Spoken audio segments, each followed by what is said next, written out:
ಎಲ್ಲರಿಗೂ ನಮಸ್ಕಾರ. Welcome to copper age. ನನ್ನ ಹೆಸರು ಮಂಜುನಾಥ್ ಅಂತ. ನಿಮಗೆಲ್ಲ ತಿಳಿದಿರೋ ಹಾಗೆ ಡಿಸೆಂಬರ್ 29ನೇ ತಾರೀಕು ನಡೆದಂತ KS ಪ್ರಿಲಿಮ್ಸ್ ನ ರಿಸಲ್ಟ್ ನಿನ್ನೆ ಅಂದ್ರೆ ಫೆಬ್ರವರಿ 10ನೇ ತಾರೀಕು KPSC ಅಧಿಕೃತ ವೆಬ್ಸೈಟ್ ಅಲ್ಲಿ ರಿಲೀಸ್ ಮಾಡಿದ್ದಾರೆ. ಯಾರ್ಯಾರು KS ಪ್ರಿಲಿಮ್ಸ್ ನ ಕ್ಲಿಯರ್ ಮಾಡಿ ಮೇನ್ಸ್ ಗೆ ಕ್ವಾಲಿಫೈ ಆಗಿದ್ರು ಅವರೆಲ್ಲರಿಗೂ ಕಂಗ್ರಾಚುಲೇಷನ್ಸ್ ಹೇಳ್ತಾ, ಈ ಒಂದು ನಮ್ಮ ಹಿಂದಿನ ವಿಡಿಯೋದಲ್ಲಿ ಶರತ್ ಅವರ ತಂದೆಯವರು ತಿಳಿಸಿದ ಹಾಗೆ ಸೊ ಶರತ್ ಅವರೇ ಖುದ್ದಾಗಿ ತಯಾರಿಸಿದಂತ KS GS 1, 2, 3 ಮತ್ತೆ 4 ಸಬ್ಜೆಕ್ಟ್ಸ್ ನ ಮೆಟೀರಿಯಲ್ಸ್ ಅವೈಲೇಬಲ್ ಇದಾವೆ.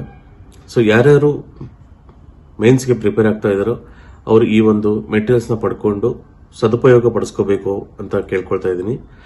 ಜೊತೆಲಿ ನಾವು ಮೇನ್ಸ್ ಟೆಸ್ಟ್ ಸೀರೀಸ್ ನ ಲಾಂಚ್ ಮಾಡಬೇಕು ಅಂತ ಡಿಸೈಡ್ ಮಾಡಿದೀವಿ. ಸೊ ಯಾರ್ಯಾರಿಗೆ ಪರ್ಸನಲೈಸ್ಡ್ ಒಂದು ಇನ್ಪುಟ್ಸ್ ಬೇಕು ಮೇನ್ಸ್ ನ ಕ್ರ್ಯಾಕ್ ಮಾಡಲಿಕ್ಕೆ, ಸೊ ಅವರು ಇಲ್ಲಿ ತಿಳಿಸಿದಂತ ಕಾಂಟ್ಯಾಕ್ಟ್ ನಂಬರ್ಗೆ ರೀಚ್ ಔಟ್ ಮಾಡಿ. ಸೊ ಮತ್ತೊಮ್ಮೆ ಎಲ್ಲರಿಗೂ ಯಾರ್ಯಾರು ಪ್ರಿಲಿಮ್ಸ್ ನ ಕ್ಲಿಯರ್ ಮಾಡಿದಾರೋ ಅವರಿಗೆ ಕಂಗ್ರಾಚುಲೇಷನ್ಸ್ ಹೇಳ್ತಾ, ಮೇನ್ಸ್ಗೆ ಆಲ್ ದಿ ಬೆಸ್ಟ್ ಹೇಳ್ತಾ, ಥ್ಯಾಂಕ್ ಯು. ಜೈ ಹಿಂದ್.